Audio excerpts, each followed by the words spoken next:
பரிசுத்தமுள்ள பிதாவை உம்மை சோதரிக்கிறோம், துதிக்கிறோம் ராஜா. தேவாதி தேவனே உமக்கு நன்றி செலுத்துகிறோம். ஆண்டவரே உம்முடைய வார்த்தையை தந்து நீர் எங்களை போஷிக்கிறதுக்காக உமக்கு நன்றி செலுத்துகிறோம். ஆண்டவரே உம்முடைய வார்த்தையில் இருக்கிற வல்லமையை ஆண்டவரை நாங்கள் கண்டுகொள்ள பரிசுத்த ஆவியானவர் தாமே எங்களுக்கு துணை நீக்குமாறு கேட்டுக்கொள்ளுகிறேன் ராஜா. ஆண்டவரே நான் அல்ல, என்னுடைய சுயம் அல்ல, நீர் பேச வேண்டும் என்று சொல்லி ஜெபிக்கிறேன். இயேசுவின் வல்லமுள்ள நாமத்தினாலே ஜெபம் பண்ணியிருக்கிற பிதாவே, ஆமென். ஹல்லேலூயா. நாங்கள் ஜெபத்தை நாங்கள் இவ்வளவு அதாவது ஊக்கமாயும் உற்சாகமாயும் நாங்கள் செய்து நாங்கள் எங்களுடைய சொந்த வாழ்க்கையிலே கூட நாங்கள் அடுத்த லெவலுக்கு நாங்கள் வந்திருக்கிறோம் ஜெபத்தில். அது மாத்திரமல்ல, இன்னும் ஜெபிக்கிறதுக்கு மற்றாக்களை நாங்கள் ஊக்கப்படுத்த வேண்டும். எங்களுடைய சபையிலே தனியாண்டில் வெளியில் உங்களுக்கு தெரிஞ்ச ஆக்களையும் தான் எல்லாரையும் கூட நீங்கள் ஊக்கப்படுத்த வேண்டும்.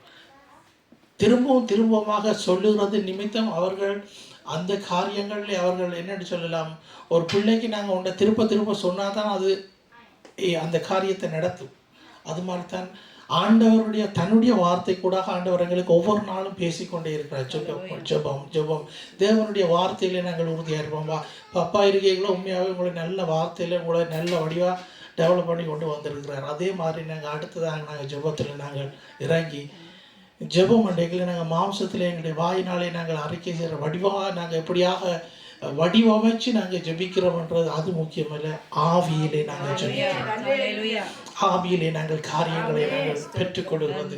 ஆவிக்குரிய ஜீவியத்திலே நாங்கள் உண்மையாகவே ஒரு வெளிச்சத்தை நாங்கள் கண்டடைகிறது. அந்த தேவனுடைய வெளிச்சத்தை நாங்கள் கண்டடைகிறோம். அந்த இருளான காரியங்கள், சங்கிலிகள், கட்டப்பட்டு இருக்கிற சங்கிலிகள், குடும்பங்களுக்கு மேலாக இருக்கிற பிரச்சனைகள், இவைகளெல்லாம் நீக்கப்பட வேண்டும் என்றால் தேவனுடைய வார்த்தை கூடாக நாங்கள் வைத்து ஒவ்வொரு ஜெபத்தையும் நாங்கள் ஜெபிக்கும் போது அதில் வல்லமை உண்டு. எங்களுடைய வீட்டை ஒரு சின்ன ஒரு வசனம் தான் இருக்குது. நான் வேறு வசனங்களும் இருக்கு. ஆனால் இந்த வசனம் எனக்கு கடைசி நாட்களில் எனக்கு பேசப்பட்டது. ஜெபமே ஜெயம், ஜெபமே ஜெயம்னு சொல்லி நான் அந்த வசனம் ஒன்று இருக்குது. அந்த வசனத்தை நான் அடிக்கடி எனக்கு இப்போ கடைசி நாட்களிலே கூட ஆண்டவர் காட்டி வருகிறார். உண்மையாகவே ஜெபத்திலே நாங்கள் தரித்திருக்கிறதை அது முக்கியமான காரியம். அதை நாங்கள் விட்டுவிடக்கூடாது. நாங்கள் இன்றைக்கு நாங்கள் பார்க்க போகிறோம் இயேசு கிறிஸ்து எப்படியாக ஜெபத்தில் இருந்தார். அவருடைய ஜெப வாழ்க்கை குறித்து நாங்கள் இன்றைய நாட்களில் நாங்கள் பார்க்க போகிறோம். அது எங்களுக்கு ஒரு நல்ல ஒரு உதவியாக இருக்குமென்னு சொல்லி ஆண்டவருடைய வார்த்தை எனக்கு அந்த கிடைத்தது நிமித்தம் நான் ஆயத்தப்படுத்தி இருக்கிறேன்.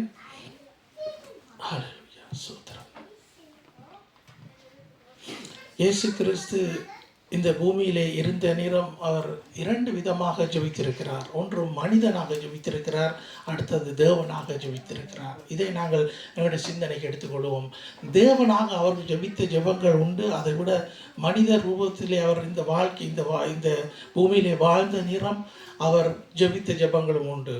இதுகளை நாங்கள் கொஞ்சம் கவனித்து பார்ப்போமா இருந்தால் உண்மையாகவே மார்க்கு 1:35 நாங்கள் வாசிப்போம்.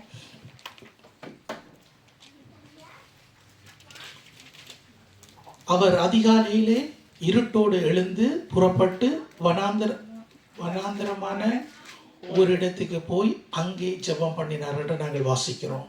ஹல்லேலூயா. அவர் அதாவது அதிகாலையில் எழுந்து இருட்டோடு எழுந்து புறப்பட்டு வனாந்தரமான ஒரு இடத்துல போய் ஜெபித்தார். இந்த ஜெபத்தை நாங்கள் எங்களுக்கு ஜெபம் பண்ணியக்கில் எங்களை ப்ரிப்பேர் பண்ணுறதுக்கு நாங்கள் உண்மையாகவே நாங்கள் எங்களுடைய விடிய காலம் வரை நாங்கள் எழும்பி ஜெபிக்கிறதான ஜெபம் முக்கியமானது. ஊழியக்காரன் அது இன்னும் முக்கியம். சும்மா சர்வசாதாரண விசுவாசின்னா அதுவும் முக்கியம்தான். ஏன்னா போராட்டங்கள் இருக்குது. ஒவ்வொரு நாளும் ஒரு சேலஞ்ச் எங்களுக்கு. ஒவ்வொரு நாளும் ஏதாவது ஒரு பிரச்சனையை கொண்டு வரும். ஆனாலும் நாங்கள் பிரச்சனைகளை வெல்லுகிற ஆட்கள் சொல்லி ஆண்டவர் சொல்லி இருக்கிறார். அது நிமித்தம் உண்மையாகவே நாங்கள் அதிகாலையில நாங்கள் எவ்வளவு நேரம் நாங்கள் ஆண்டவரோட எங்களுடைய ஜெபம் இருக்கிறது என்று நாங்கள் கவனித்து பார்க்க வேண்டும். இப்போ நாங்கள் பார்க்க போகிற காரியத்தில் நாங்கள் இயேசு கிறிஸ்து எப்படியாக ஜெபித்தார் என்று தான் நாங்கள் பார்க்குறோம். இயேசு கிறிஸ்து இந்த பூமியில வாழ்ந்த நேரம் அவர் எங்களுக்கு ஒரு உதாரணமாகத்தான் வாழ்ந்தார். மனிதன் எப்படியாக ஆண்டவரை அண்டி வாழ வேண்டும் என்று சொல்லி ஆண்டவர் இயேசு கிறிஸ்து எங்களுக்கு வாழ்ந்து காட்டினார். அதன்படி நாங்கள் பார்ப்போமா இருந்தால் நாங்கள் ஜெபம் செய்ய வேண்டும். முதல் நாங்கள் அதிகாலையில் எழும்பின உடனே நாங்கள் ஜெபம் செய்வோம். இது முக்கியமான இந்த ஜெபம். இந்த ஜெபத்தை நாங்கள் பார்ப்போமா இருந்தால் இந்த ஜெபத்தில் அதிகாலையில் எழும்பின உடனே எங்களுக்கு இருக்கிற அந்த எல்லா மைண்டுகளும் எல்லாம் குழம்பி இருக்குது, அதெல்லாம் ரிலாக்ஸ் ஆகிருக்கு. இப்படியே எழும்பின உடனே ஆண்டவரிடத்தில் பாதத்தை தேடுகிறவர்களாக இருக்க வேண்டும். அதிகாலையிலே ஏறெடுக்கப்படுகிற ஜெபங்கள் முக்கியமானது. அதை திரும்பவுமாக எங்களுக்கு சொல்கிறதில்ல, நாங்கள் மற்றவர்களுக்கு நாங்கள் சொல்கிறது மாத்திரமல்ல, முக்கியமாக எங்களுடைய பிள்ளைகளுக்கு நாங்கள் சொல்ல வேண்டும். எங்களுடைய பிள்ளைகளுக்கு நாங்கள் கற்றுக் கொடுக்க வேண்டும். பிள்ளைகள் அவர்கள் தான் அடுத்த ஜெனரேஷன். அவர்களுக்கு நாங்கள் அதை கற்றுக் கொடுக்க வேண்டும். அதிகாலையில் எழும்பி முதலாவது தேவனிடத்தில் நாங்கள் ஜெபம் செய்ய வேண்டும்.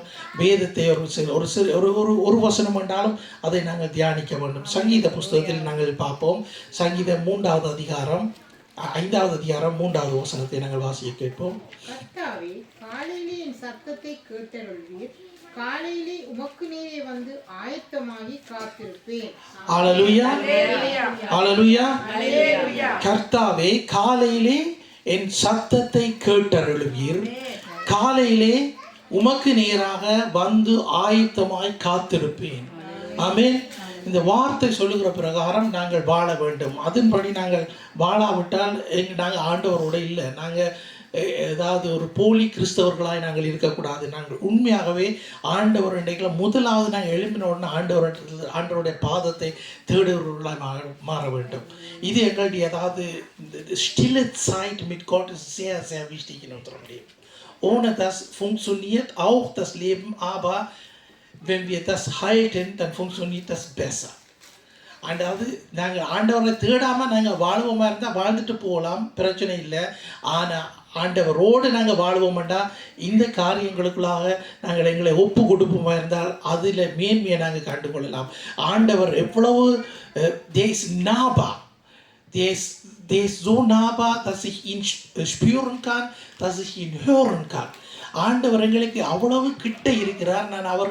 நாங்கள் உணரக்கூடிய விதத்திலும் அவரை கேட்கக்கூடிய விதத்திலும் ஆண்டவர் எனக்கு கிட்டையாக இருக்கிறார் என்று நாங்கள் பார்க்கலாம். அவ்வளோத்துக்கு நாங்கள் பாருங்கள், இப்போ கூட நாங்கள் சாட்சிகளை நாங்கள் கேட்டோம். ஆண்டவர் எப்படியாக எங்களோடு பேசினார், தன்னுடைய வார்த்தை கூட தான் பேசினார். கனவுகளினூடாய், சிந்தனைகளினூடாய், அவருடைய தரிசனங்களினூடாய் இப்படியாக தான் ஆண்டவர் பேசுகிறார். இந்த லைனுக்கு நாங்கள் வந்து சேர்ந்தால் தான் எங்களுக்கு ஆண்டவர் இருக்கிறார் என்றதே தெரியும். ஆண்டவரை குறித்ததான ஒரு நோக்கமே நாங்கள் கூட இருப்போம். இது மட்டும் நாங்கள் எங்களுடைய அந்த எங்களுடைய உலகத்தில் நாங்கள் வாழ்ந்து வருகிறோம். எங்களுடைய உலகத்தில் இன்றைக்கு நாங்கள் விடிய எழுப்பினா நோமலை நாங்கள் செய்கிற காரியங்கள் மழை நாங்கள் சில வழியில் எல்லா காரியத்தையும் எங்களுடைய சுகாதாரத்துக்கான காரியங்களை எல்லாத்தையும் முடிச்சு கொண்டு நாங்கள் உடனே வேலைக்கு போகிறார்கள், வேலை இல்லாட்டிக்கு பள்ளிக்கூடத்துக்கு போகிறார்கள், பள்ளிக்கூடத்துக்கு எடுத்து சொல்லி போயிடுவினா. ஆனால் இதுக்கு முதல் ஆண்டவர் தந்த நாளை 118:24 சங்கீதம் 118:24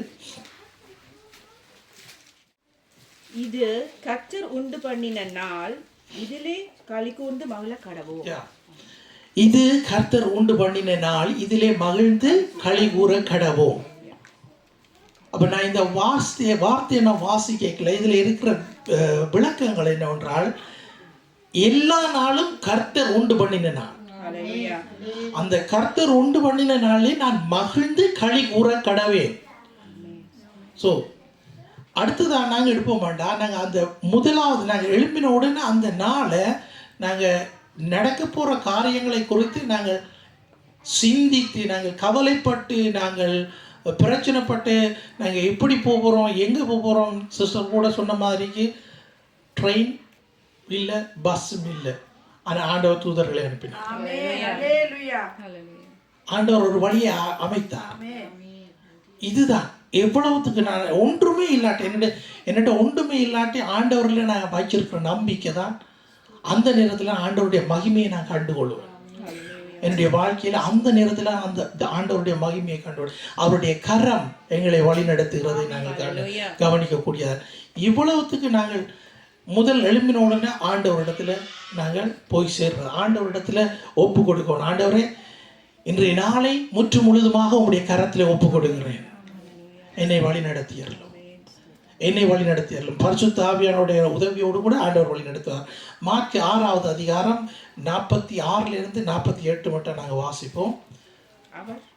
அவர் ஜனங்களை அனுப்பிவிட்ட பின்பு ஜெபம் பண்ணும்படி ஒரு மலையின் மேல் ஏறினார். சாயங்காலமான போது படகு நடுக்கடலில் இருந்தது. அவரோ கரையிலே தனிமையாயிருந்தார். அப்பொழுது காற்று அவர்களுக்கு எதிராக இருந்தபடியினால் அவர்கள் தண்டு வலிக்கிறதில் வருத்தப்படுகிறதை அவர் கண்டு ராத்திரியில் 4ஆம் ஜாமத்தில் கடலில் மேல் நடந்து அவர்களிடத்தில் வந்து அவர்களை கடந்து போகிறவர் போல் காணப்பட்டார். ஆமென். பாருங்கள், ஆண்டவர் இயேசு கிறிஸ்து எங்க கரையில் இருக்கிறார், அவருடைய சீஷர்கள் படகிலே இருக்கிறார்கள். ஆண்டவருக்கு காட்டப்படுகிறது அவர்கள் கஷ்டப்படுகிறார்கள் என்று சொல்லி ஆண்டவர் அங்கே அந்த இடத்துக்கு போகக்கூடிய மாதிரி இருக்கிறார். அது மாத்திரமல்ல, அவர் ஜெபம் பண்ணி கொண்டிருந்தார் என்று சொல்லப்படுகிறது. அவர் மலை மேலே ஏறி, எல்லா ஊழியக்காரர்களும் ஒரு மலை ஒன்று இருக்குது, எல்லா ஊழியக்காரங்களுக்கும் அந்த மலைக்கு ஏறத்தான் வேணும். மோசையை நாங்கள் எடுப்போம் வேண்டாம், மோசை ஒரு நல்ல ஒரு உதாரணம் எங்களுக்கு.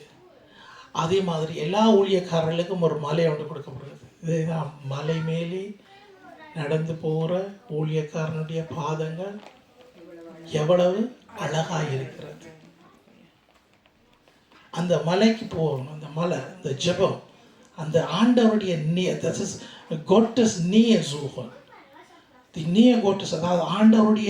அதாவது ஆண்டவரை கிட்டி சேருகிறதான நேரங்கள். ஆண்டவரை கிட்டி சேரங்கள ஆண்டவர் வெளிப்படுத்தல்களை கொடுக்கிறவராயிருக்கிறார். வெளிப்படுத்தல்களை தான் ஆண்டவர் கொடுத்திருக்கிறார். யாருக்கு? இயேசு கிறிஸ்துவ கூட அவர்கள் இப்படியாக கஷ்டப்படுகிறார்கள், அவர்களிடத்திலே போய் அவர்களுக்கு அந்த காரியங்களை சரிப்படுத்துகிறதுக்காக இப்படியாக இயேசு கிறிஸ்து தன்னுடைய சீஷர்களுக்கு உதவியாக இரவு நேரத்திலே அவர்களிடத்திலே வந்து இப்படியாக உதவி செய்கிறதை நாங்கள் இந்த வார்த்தையில் கூட நாங்கள் கவனிக்க முடியாது. இரவு நேரம் வந்து நார்மலாகவே மனுஷனுக்கு தூங்குறதுக்கு தான் ஏற்படுத்தின நேரம். அந்த நேரத்தில் நாங்கள் ஆண்டவருக்கு நாங்கள் ஒதுக்குவோமா இருந்தால் ஆண்டவர் எங்களோடு நல்ல கிட்ட நெருங்கி இருப்பார். அப்போஸ்தலரில் நாங்கள் வாசிச்சுட்டு போகிறோம். அதாவது என்னென்னு சொல்லணும்டா, சோம்பலாக நாங்கள் படுத்திருக்கோம் நாமட்டு. அதே மாதிரி நீதிமொழிகள்லேயும் கிடக்குது, சோம்பறியே நீ எழும்பி போய் எறும்பு இடத்துல நீ படிச்சுக்கொள்ளணும்னு சொல்லி. ஆனால் படுக்கிறதுக்கு ஒரு காலம் இருக்குது. அதுக்கு டச்சில் சொல்லுவாங்க சில பேர், நான் சில ஆட்கள் சொல்ல கேள்விப்பட்டிருக்கிறேன், நீ இறந்தா பிறகு உனக்கு நித்திரை கொள்றதுக்கு உனக்கு கன நேரம் இருக்குன்றாங்க. ஆனால் பூமியில் இருக்கிற அந்த ஜீவனோட இருக்கிற நேரத்தில் நாங்கள் எங்களுக்கு டயர்டாக இருக்கிற நேரம் நாங்கள் போய் படுத்துருவோம். அது மாம்சம், அது அந்த நேரத்தில் அது வந்துடும், அது சொல்ல தேவையில்லை. ஆனால் அதுலேயும் ஆண்டவருக்கு வந்துட்டு சொல்லி ஒதுக்குற நேரம் இருக்குது. விடிய காலமுறையில் முக்கியமான ஜெபம், 3 மணிக்கு எழுப்பி ஜெபிக்கிற ஜெபம் சில பேருக்கு நல்ல பழக்கமாக இருக்குது. அந்த பழக்கம் அது நல்ல பழக்கம். அப்படியானது அவள் 3 மணிக்கு நான் எழும்பணும் மாட்டேன், நான் எத்தனை மணிக்கு படுக்கணும்? 12 மணிக்கு படுக்கிறேன், இல்லை 9 மணிக்கு நான் படுத்துருவோம். அப்படியாக இதுகளெல்லாம் நாங்கள் தான் எங்களுக்கு செய்து கொள்ளணும். எங்களுக்காக வந்து ஒருத்தரும் செய்ய போகிறோம் இல்லை, நாங்கள் தான் இதை படித்து கொள்ளணும், நாங்கள் தான் இதை செய்து கொள்ளணும். எங்களுக்கு முதல் தொடக்கத்தில் இருந்து எங்களுடைய தாய் தப்பன் சில காரியங்களை எங்களுக்கு கற்றுத்தந்தார்கள். அந்த காரியங்கள் எங்களுடைய ஞாபகத்தில் இருக்கிறபடி நாங்கள் ஃபங்க்ஷனிeren பண்ணணும். So funktionieren wir. Die Eltern haben uns beigebracht, wie wir funktionieren sollten. Und das funktioniert. Aber geistliche Sachen, das kann nur Gottes Geist uns beibringen. அதாவது ஆவிக்குரிய காரியங்களை ஆவியானவர் தான் எங்களுக்கு வெளிப்படுத்துவார். ஆவியானவர் தான் எங்களை கற்றுத்தருவார். இந்த வார்த்தைகளில் இருக்கிற வெளிப்படுத்தல் வந்து எனக்கு கிடைக்கிறது உண்டு, நான் அதை கொண்டு வந்து இங்கே உங்களுக்கு கொடுக்கறது உண்டு. ஆனால் அதில் பார்க்க ஆவியானவர் உங்களுக்கு என்று சொல்லி பர்சனலாக விளங்கப்படுத்துறது, அதுதான் மகிமை, அதுதான் வெளிப்படுத்தல். அப்படியாக நாங்கள் அவ்வளோத்துக்கு நாங்கள் க்ளோஸ். எனக்கு இன்றைக்கு இல்லை இது மெசேஜ் ஓகே, நான் இன்றைக்கு நான் ஜெபத்தில் எரிக்கல, இதுகளை பற்றி நான் இந்த வார்த்தைகளை நான் பார்த்து கொண்டு கேட்கல. எனக்கு ஒரு கேள்வி ஒன்று வந்தது. அந்த கேள்வியை நான் இப்போ உங்களிடத்துல கேட்க போகிறேன். இன்றைக்கு சபைக்கு வரைக்கல, யார் இந்த சபைக்கு வரைக்கல ஒரு கேள்வியோடு வந்தது, ஆண்டவர் இன்றைக்கு என்னத்தை பேச போகிறாருன்ட்டு உங்கள்கிட்ட யார்? அதாவது ஆண்டவர் உங்களோட என்ன பேச போறாருன்ற ஒரு கேள்வியோட சபைக்கு வந்த ஆக்கள் இப்படியே தான் வரணும். நாங்கள் சபைக்கு வர்றது, சபை கூடுவதை விட்டு விடாதுங்கள்னு சொல்லி இருக்குது. சபைக்கு வர்றது ஆண்டவர் என்னோட என்னத்தை பேச போகிறார். என்னென்னா நாங்கள் வாழ்ந்து கொண்டிருக்கிற இந்த பூமி எங்களை பிஸியாக வச்சிருக்குது. எங்களை பிஸியாக வச்சிருக்குது. 1980ஆம் ஆண்டுலேருந்து 70ஆம் ஆண்டுலேருந்து பார்ப்போமே தான் அப்போ இருந்த மாதிரி ஆட்கள் பிஸியாக இப்போ இல்லை. இப்போ இன்னும் பிஸியாக இருக்கிறாங்க. எல்லாம் கெதியாக நடந்து கொண்டு போகுது.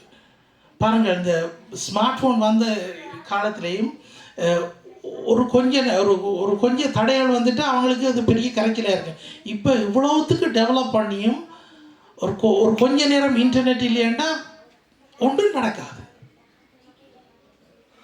அப்போ எல்லாம் பிஸியாக போய் கொண்டிருக்கு. நாங்கள் கெதியாக பஸ்ஸுக்கு போகணும், கெதியாக நாங்கள் படிக்க போகணும், கெதியாக வேலைக்கு போகணும், எல்லாம் நேரம். ஆனால் ஆவிக்குரிய ரீதியில் நாங்கள் பார்ப்போம், நாங்கள் இன்னும் ஸ்டாண்ட் பாயில் தான் இருக்கிறோம். நாங்கள் ஆவிக்குரிய ரீதியில் நாங்கள் எங்களை முன்னுக்கு கொண்டு வரதுக்கு ஆவியானவருடைய உதவியோடு தான் நாங்கள் முன்னுக்கு வரலாம். அதை நாங்கள் பழகி கொள்ளணும். ஆவியானவருக்கு எங்களோட ஹார்ட்டை நாங்கள் ஓப்பன் பண்ணுவோம். நாங்கள் ஓப்பன் பண்ணுற என்ன மாதிரின்னா, ஆண்டவருடைய வார்த்தையை கேட்க கேட்க கேட்க எங்களுக்கு இந்த உணர்வு உண்டாகும். அது மட்டும் நான் படுத்திருக்கிற ஆளை மாதிரித்தான், சோம்பறியாக இருக்கிற ஆளை மாதிரித்தான், ஒன்றும் விளங்காத மாதிரித்தான் நான் இருப்பேன். அப்போ ஆண்டவருடைய வார்த்தையை ஒவ்வொரு நாளும் கேட்க கேட்க அது எங்களுக்குள்ள நிரப்பிக்கொண்டே இருக்கும். ஒரு காகம் நாங்கள் சின்னதில் படித்தோம். ஒரு காகம் ஒரு பொட்டிலுக்கு இருக்கிற தண்ணியை மேலுக்கு கொண்டு வர்றதுக்கு கல்லை போட்டு தான் அது கொண்டு வர்றது. அது கல்லை போடுற மாதிரி நாங்கள் வார்த்தையை எங்களுக்குள்ள போடணும். எங்களுக்குள்ள போட வார்த்தை எங்களுக்குள்ள போடணும்னா நாங்கள் ஒவ்வொரு நாளும் வார்த்தையை நாங்கள் படிக்கணும். படிக்கத்தான் எங்களுக்குள்ள இருக்கிறதான அந்த நீரூற்று, எங்களுக்கு ஒரு ஒரு ஊற்று எங்களுக்குலேருந்து வெளியில் வரணும். அந்த ஊற்று வந்துட்டேன்னா எங்கேயாவது போய் ஒரு தண்ணி வர்ற ஒரு ஊற்றை நிப்பாட்டுறதுக்கு நீங்கள் ட்ரை பண்ணியிருக்கிறீங்களா? இல்லாட்டி அதை நிப்பாட்டலாமா? அதை நிப்பாட்ட இல்லாது ஒரு ஊற்று வர்றதை நிப்பாட்டலாம். அது வந்து கொண்டே இருக்கும். இதே மாதிரி தான் ஆவியானவருடைய கிரியைகள் எங்களுக்குள்ள இருந்து அப்படியே புறப்பட வேண்டும். அது புறப்படுறதுக்கு காரணம் ஆண்டவர் இயேசு கிறிஸ்து, அவருடைய வார்த்தை, பரிசுத்த ஆவியானவர், தேவனுக்கு பயப்படுகிற பயம், இப்படி ஒன்று நாங்கள் சொல்லிக்கொண்டு போய்க்கல எங்களுக்குள்ள இருந்து ஆவியின் கனிகள் புறப்படும். அந்த ஆவியின் கனிகள் எங்களை இன்னும் கொஞ்சம் அடுத்த லெவலில் கொண்டு போவோம். அடுத்தது ஆவியின் வரங்கள் எங்களுக்குள்ள இருந்து கிரியை செய்யும். இதுகள் தான் இந்த ஆண்டவர் இயேசு கிறிஸ்து ஜெபத்தில் இருந்துட்டு தான் அந்த ஆண்டவர் இயேசு கிறிஸ்து போன நேரத்தில் தாவீதின் குமாரனே எனக்கு இறங்கும், தாவீதின் குமாரனே எனக்கு இறங்கும் என்று சொல்லி கதர்ன அந்த மனிதனுக்கு ஆண்டவர் அற்புதத்தை செய்தார். பாயத்திலிருந்து நாங்கள் ஆண்டவர்கிட்ட கேட்கணும், ஆண்டவரே நீர் எனக்கு இறங்கும், எனக்கு இறங்கும். இப்படியாக இதுல என்ன ரகசியம் என்றால், இயேசு கிறிஸ்து அவருடைய ஜெபம் பிதாவோடு அவர் இருந்த ரிலேஷன்ஷிப் அவரை அதை ஃபுல்லாக கவர் பண்ணி கொண்டிருந்தார். இரவு முழுக்க அவருடைய ஜெபங்கள். ஆனால் அவர் அற்புதத்தை செய்யல ஒரு வார்த்தை, சுகமாக உன்னுடைய படுக்கையை எடுத்துக்கொண்டு போ. அந்த நேரத்தில் ஆண்டவர் நின்று ஜெபிக்கல, மணித்தியால கணக்கா. அந்த நேரத்தில் ஆண்டவர் மணித்தியால கணக்கா நின்று ஜெபிக்கல. இதுதான் வல்லமை. ஹல்லேலூயா.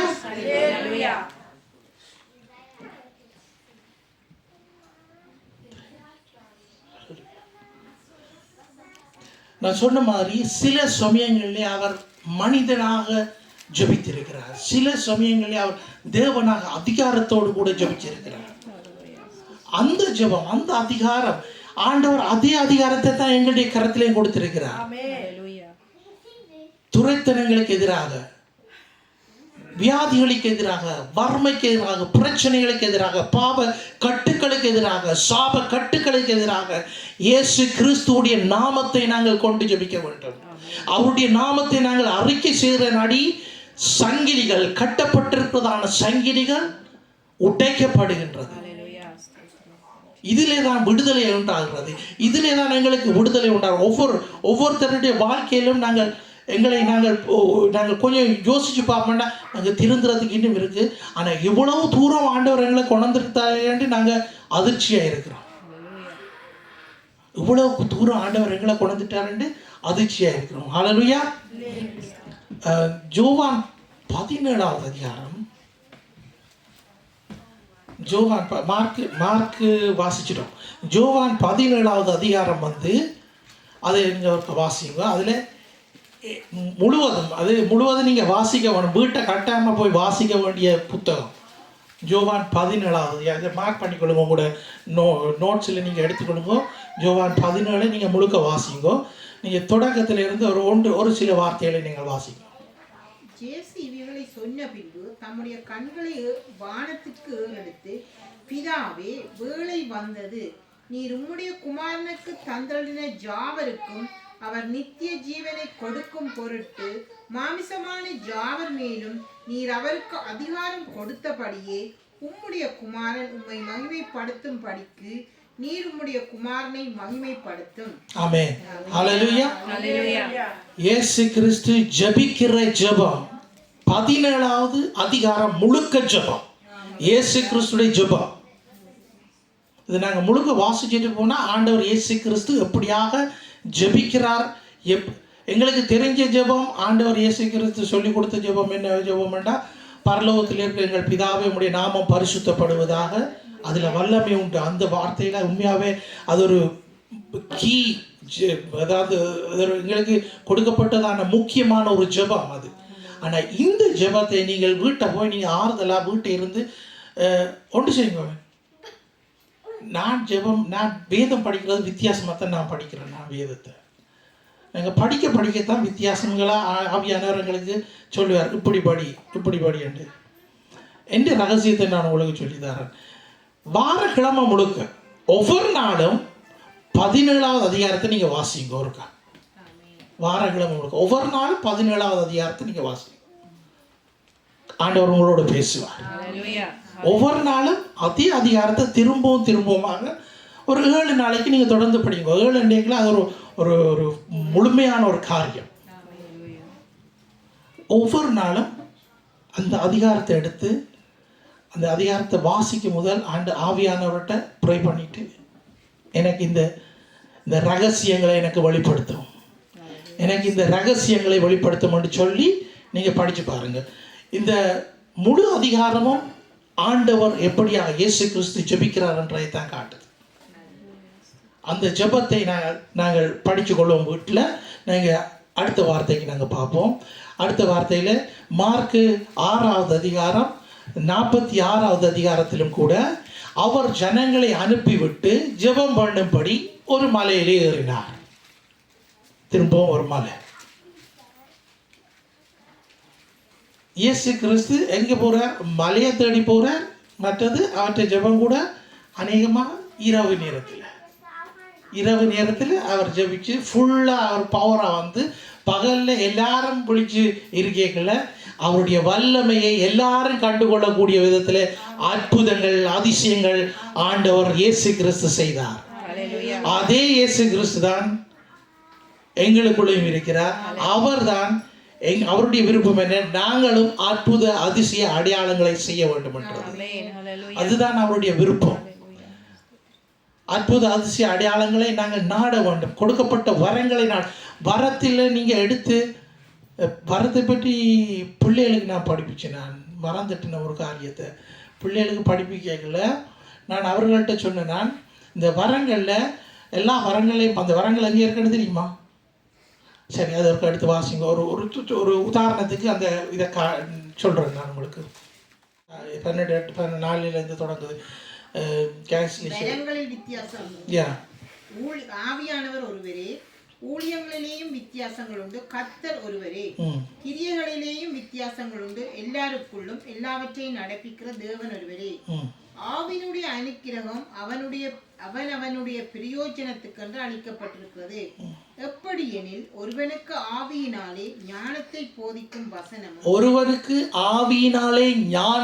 போதிக்கும் வசனமும் வேறொருவனுக்கு அந்த ஆவியினாலேயே அறிவை உணர்த்தும் வசனம், அறிவை உணர்த்தும் வசனமும், வேறொருவனுக்கு அந்த ஆவியினாலே விசுவாசமும், வேறொருவனுக்கு அந்த ஆவியினாலே குணமாக்கும் வரங்கள், வேறொருவனுக்கு அற்புதங்களை செய்யும் சக்தி, வேறொருவனுக்கு தீர்க்க தரிசனம் உரைத்தல், வேறொருவனுக்கு ஆவிகளை பகுத்தறிதல், வேறொருவனுக்கு பற்பல பாசைகளை பேசுதல், வேறொருவனுக்கு பாசைகளை வியாக்கியானம் பண்ணுதலும் அளிக்கப்படுகிறது. பாசைகளை வியாக்கியானம் பண்ணுகிறதும் அளிக்கப்படுகிறது. இப்போ நான் பிள்ளைகளுக்கு கொடுத்த ஹோம்ஒர்க்கை உங்களுக்கு நான் தாரேன். இந்த பட்டியலை நீங்கள் எடுத்து நீங்கள் வீட்டை கொண்டு போய் வாசிச்சுட்டு நீங்கள் உங்களுக்கு ஆண்டவர் உங்களுக்கு எந்த வரம் தேவை, விருப்பமாக இருக்கிறது, எதில் உங்களுக்கு விருப்பமாக இருக்கிறதுன்னு பார்த்து ஒரு 3 நீங்கள் எடுத்துக்கொள்ளுங்கோ. அந்த 3 எடுத்துக்கொண்டு அதுக்காக நீங்கள் ப்ரே பண்ணிக்கொள்ளுங்கோ. அது கிடைக்க மாட்டா நீங்கள் ப்ரே பண்ணணும். அது கிடைக்க மாட்டா நீங்கள் ப்ரே பண்ணிக்கொள்ளணும். இப்படித்தான் நாங்கள் வசனத்தில் வளர்றது. ஆமே, இப்படித்தான் நாங்கள் வசனத்தில் வளரலாம். அப்போ சொல்லப்பட்டவைகளை நாங்கள் செய்ய மாட்டோம். வார்த்தை கொடுக்கப்பட்ட வார்த்தைகளின்படி நாங்கள் வாழ கற்றுக்கொள்ள வேண்டும். நாங்கள் வழிநடத்தலோடு கூட சபை கூடி வருகிற இடத்துல வந்து ஆண்டவர் என்னோட என்ன பேசுகிறார் என்றதை நாங்கள் விளங்கி கொள்ள வேண்டும். அதன்படி வாழ கற்றுக்கொள்ள வேண்டும். எங்களுடைய வாழ்க்கை நாங்கள் இங்கே இந்த பூமியை விட்டு போக மாட்டோம். நாங்கள் ஆண்டவரில் உறுதியாக இருக்கோம். விசுவாசத்தை நான் காண்பேனோன்னு தான் வசனம் இருக்குது. விசுவாசத்தை நான் காண்பேனோ.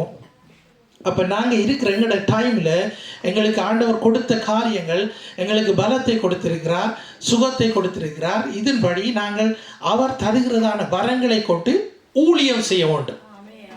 ஊழியம் செய்து தேவனுடைய ராஜ்யத்தை நாங்கள் கட்ட வேண்டும். நாங்கள் கேட்ட சாட்சிகளிலே அந்த கொஞ்ச நேரம் 3 மணி 10 மணிக்கு மம்மி இறங்கி 10 மணிக்கு தான் திரும்ப வீட்டை வந்தது. எனக்கு தெரியாது இது. ஆனால் தெரிஞ்சிருந்தால் நான் சொல்லியிருப்பேன் போக வேண்டாம்ட்டு. என்னென்னா நான் தனியாக இப்போ விடுறது எனக்கு விருப்பம் இல்லை. ஆனால் அந்த ஊழியம் செய்திருக்கிறார்கள் அந்த நேரத்தில். அதே போல தான் நாங்களும் வீட்டை விட்டு இறங்கிக்கல ஆண்டவர் நான் எப்படி மற்றவர்களை நான் ஆசீர்வதிக்கலாம், நான் எப்படி இன்றைக்கு ஒருத்தருக்கு நானும் ஆண்டவரை பற்றி சொல்லணும். ஆண்டவர் உன்னை நேசிக்கிற ஒருத்தருக்காது ஆண்டவர் கொண்டு வருவார். ஆண்டவர் கொண்டு வருவார்கள். நாங்கள் கேட்டு நாங்கள் பெற்றுக்கொள்ள வேண்டும். இப்படியாகத்தான் வாழ வேண்டும். இதில் செய்கிறதன் படி தான் நாங்கள் இயேசு கிறிஸ்து காட்டினதான் நாங்கள் செய்கிறோம். வேறு ஒன்றும் இல்லை. இல்லாட்டி நாங்கள் ரட்சிக்கப்பட்டிருக்க தேவையில்லை. அவருடைய விருப்பம் நாங்கள் செய்கிறோம். ஏனென்றா அவர் எங்களை முன் குறித்திருக்கிறார். அதனடுத்து நாங்கள் இந்த இடத்துல இருக்கிறோம். நாங்கள் இயேசு கிறிஸ்து சொந்த ரட்சகராக ஏற்றுக்கொண்டிருக்கிறோம். அவருடைய விருப்பத்தின்படி வாழ்ந்து வருகிறோம். ஹல்லேலூயா. அவர் ஜனங்களை விட்டு ஜெபம் பண்ணும்படி ஒரு மலைக்கு ஏறினார் என்று நாங்கள் பார்க்குறோம். வாக்கில் அடுத்தது மத்தேயுவில் நாங்கள் பார்ப்போம். 14வது அதிகாரம் 23வது வசனம் சொல்லுகிறது, அவர் ஜனங்களை அனுப்பிவிட்டு தனித்து ஜெபம் பண்ண ஒரு மலையிலே ஏறினார். சாயங்காலமான போது அங்கே தனிமையாக இருந்தார். அந்த தனிமையிலே ஆண்டவர் நாங்கள் தேடுகிறத நாங்கள் முக்கியமாக எடுத்துக்கொள்ளணும். எங்கள் குரூப்பாக ஜெபிப்போம், நாங்கள் சபையில் ஜெபிப்போம், குடும்பமாக ஜெபிப்போம். ஆனால் தனிமையிலே ஆண்டவரை நாங்கள் தனிமையில் ஆண்டவர்கிட்ட போயிருந்து ஒரு வாஞ்சியோடு கூட ஆண்டவருக்கு சொல்லி ஒரு டைமை நாங்கள் எடுத்து அந்த தனியை இருந்து நாங்கள் ஜெபம் பண்ணோம். ஆண்டவரிடத்துல நாங்கள் கேட்க வேண்டும், ஆண்டவரை நீ பேசு. நாங்கள் பரலோகத்தில் போய் நாங்கள் தமிழ் கதைப்ப முடியும். எத்தனை பேர் நீங்கள் விசுவாசிக்கிறீங்க? எத்தனை பேர் விசுவாசிக்கிறீங்க நாங்கள் பரலோகத்துக்கு போய் நாங்கள் தமிழ் கதைப்போம்னு சொல்லி? சில பேர் அங்கே வந்து நின்று இங்கிலீஷ் கதைக்க போடணுமா, இல்லாட்டி டோச் கதைக்க போடணுமா? இதெல்லாம் இங்கே தான் நாங்களுக்கு தேவை. இது நான் என்னத்தை சொல்ல வர்றேன்னு தெரியுதா? நீங்கள் ஆவிக்குரிய ரீதியில் இருக்கிற ரிலேஷன்ஷிப் எங்களுக்கு ஆண்டவரோட எவ்வளோ நெருக்கமாக இருக்குன்னு நாங்கள் ஒரு ஆளை பார்த்த உடனே தெரியணும் அவருக்கு என்ன தேவைன்னு சொல்லி. அப்போ நாங்கள் போய் அங்கே தமிழ் கதைக்க போகிறோம் இல்லை, தமிழை படிப்படியாண்டு பிள்ளைகளுக்கு நாங்கள் சொல்லத்தான் வேணும், அவை இங்கே படிக்கத்தான் வேணும். ஆனால் அங்கே போய் நாங்கள் தமிழ் கதைக்க போகிறோம் இல்லை. அதன்படி நாங்கள் எங்களுடைய யோசனைகளை நாங்கள் கொஞ்சம் வித்தியாசமாக யோசித்து பார்ப்போம். நான் அங்கே போய் எனக்கு சாப்பாடுக்கு எதுவும் கிடைக்க போதோ, எனக்கு பசி இருக்குதா? இயேசுவின் குடும்பம் ஒன்று உண்டு. என்னென்ன அந்த பாட்டு? இயேசுவின் குடும்பம் ஒன்று உண்டு, அன்பு நிறைந்திடும் இடம் ஒன்று, உயர்வும் இல்லை அங்கு தாழ்வும் இல்லை, ஏழை இல்லை பணக்காரர் இல்லை, உயர்வும் இல்லை அங்கு தாழ்வும் இல்லை, ஏழை இல்லை பணக்காரர் இல்லை, ராஜாதி ராஜா இயேசு என்றென்றும் ஆண்டிடுவார். அதே போலதான் பசியும் இல்லை, தாகம் இல்லை, வருத்தம் இல்லை, நோய் இல்லை, இது எல்லாம் இல்லை. இதெல்லாம் இங்கே தான் இருக்குது. இதனாடி தான் எங்களுக்கு தலையடி. ஆனால் இதை நாங்கள் மேற்கொள்ளுறதுக்கு ஆண்டவர் எங்களுக்கு கொடுத்துறதான ஆவியானவர் கூட நாங்கள் திங்க் பண்ண வேணும். எப்படி நான் என்னுடைய வார்த்தையினால, நான் வசனத்தினால, நான் வசனத்தையெல்லாம் சொல்லி ஜெபிக்கிறது, அதெல்லாம் அதில் ஒரு தடையும் இல்லை, ஒரு புழையும் இல்லை. ஆனால் ஆவியிலே நாங்கள் ஜெபிக்க கற்றுக்கொள்ள வேண்டும். ஆவியிலே நாங்கள் ஜெபிக்க கற்றுக்கொள்ளணும். அது அப்படி நாங்கள் செய்ய பழகிட்டோம்னா, அப்படியான ஒரு எக்ஸ்பீரியன்ஸுக்குள்ள நாங்கள் வந்துட்டோம்னா எங்களுக்கு எல்லாம் சொல்ல நடக்கும். சொல்ல நடக்கும் எங்களுக்கு. இதுதான் ரகசியம். எங்களுக்கு தேவை. நாங்கள் அந்த நேரத்தில் எங்களுக்கு எல்லாம் ஆண்டவர் கொடுத்துட்டாரண்டா, அந்த வரங்கள் அது இதெல்லாம் எங்களுக்கு கிரியை செய்ய ஒழிக்கிட்டுட்டா, நாங்கள் எங்களுடைய சுயத்தில் நாங்கள் சாய மாட்டோம். மற்றவர்களுக்கு நான் என்னத்தை செய்ய போகிறேன், ஆண்டவரே நான் மற்றவர்களுக்கு என்னத்தை செய்ய போகிறேன், அந்த தாகம், அந்த ஆத்தும தாகத்தை ஆண்டவர் எனக்கு தருவார். நான் எப்படியாக மற்றவர்களுக்கு நான் உதவி செய்ய போகிறேன். இதுதான் வரணும். இது வந்தால் தான் நான் சரியான பாதையில் நான் போய்கிட்டு. அல்லேலூயா. லூக்கா 12:6 அதிகாரம் 12 அதில் கூட நாங்கள் பார்க்குறோம். அந்நாட்கள்லேயே வாசிங்க.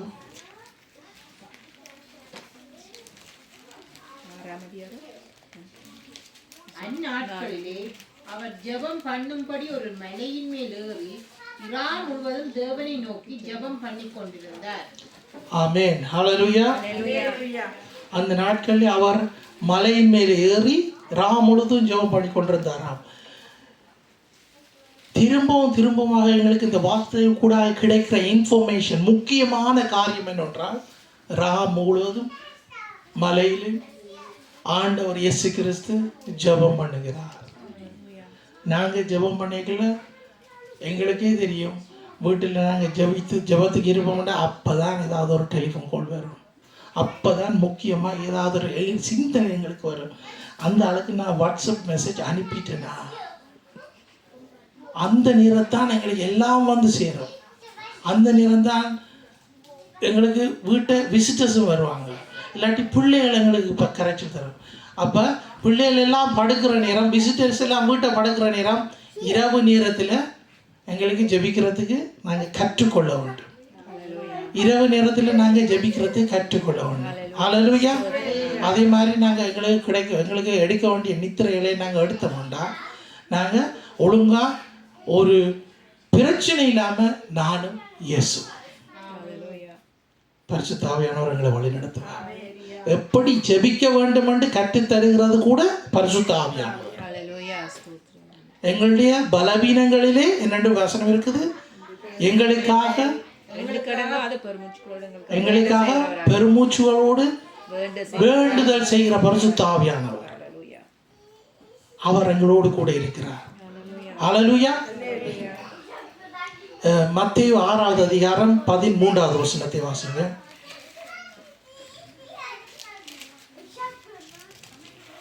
எங்களை சோதனைக்குட்பட பண்ணாமல் தீமையை நின்று எங்களை ரட்சித்துக் கொள்ளும். ராஜ்யமும் வல்லமையும் மகிமையும் என்றென்றைக்கு உம்முடையவைகளே. ஆமென் என்பதே. ஆமென். ஹல்லேலூயா. எங்களை தீமைக்கு உட்படாமல் ஆண்டவர் எங்களை காத்து கொள்ளணும். இதுதான் இந்த தீமைகள் இருக்குது, பலவீனங்கள் இருக்குது, எல்லாம் இருக்குது. ஆனாலும் இதுல இருந்து ஆண்டவர் காக்கிறதுக்கு வல்லவர் ஆயிருக்கிறார். அதை நான் ரகசியத்தை தெரிஞ்சுக்கணும். ஏதோ நாங்கள் உதாரணத்துக்கு சொல்லப்போனால் மற்ற மதம் ஜனங்கள் ஜீவிக்குமா போல நாங்கள் ஜீவிக்கக்கூடாது. எங்களுக்கு கொடுக்கப்பட்டது ஒரு வெளியேற பெற்ற ஒரு காரியம்.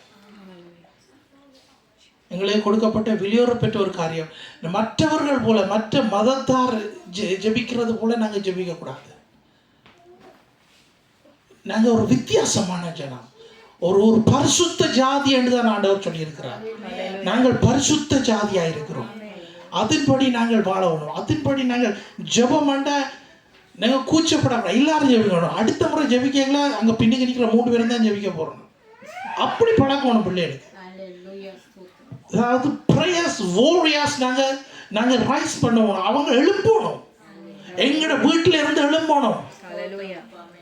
ஆண்டவர் சொல்லியிருக்கிறது மற்றவர்களுக்கு இல்லை, எங்களுக்கு தான் சொல்லியிருக்கிறார். எங்களுடைய பிள்ளைகள் முழங்காலில் நின்று ஜெபிக்க வேண்டும். அவர்கள் ஜெபிக்கல ஆண்டவர் அற்புதங்களை செய்ய வேண்டும். அவ்வளோ ஒரு எங்களுடைய இதுகள் எங்களுடைய வியூ முழுக்க என்ன மாதிரின்னா, மற்றவர்கள் கொஞ்சம் வயசானார்கள், வயது வந்தார்கள், மற்றவர்களுக்கு தான் என்ன நடக்கும், நான் எங்களுக்குள்ள நடக்கணும். அது எங்களுக்குள்ள நடக்க வேண்டும். நீங்கள் தான் இப்போ நீங்கள் தாய் தகப்பனாக இருக்கிற நீங்கள் தான் உங்களோட பிள்ளைகளை புஷ் பண்ணணும். திரும்பவுமாக சின்ன வயசுலேருந்து சாப்பாடு கொடுக்கல எப்படி இடிச்சு கரண்டியால் நாங்கள் பறிக்கணுமோ அதே மாதிரி வார்த்தையை கொடுக்க வேணும். அதே மாதிரி வார்த்தையை கொடுக்க வேண்டும். வார்த்தை திரும்பவும் வார்த்தையை கொடுக்கணும். அப்படியாக கொடுத்து தான் பிள்ளைகளை நாங்கள் உருவாக்கி கொள்ள வேண்டும். 1 பேதுரு 4வது அதிகாரம் 7வது வசனத்தை பார்ப்போம்.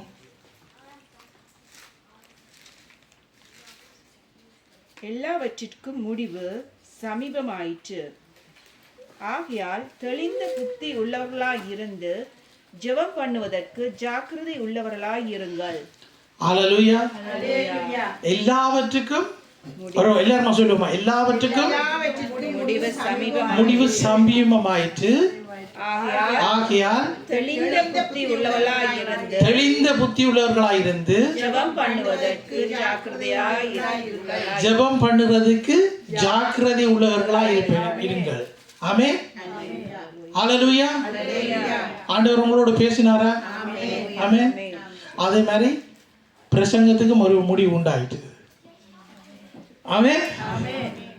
இன்னைக்கு திருவிருந்து இருக்கு, எங்களுக்கு பிரசங்கத்துக்கும் ஒரு முடிவு உண்டாயிருக்கு.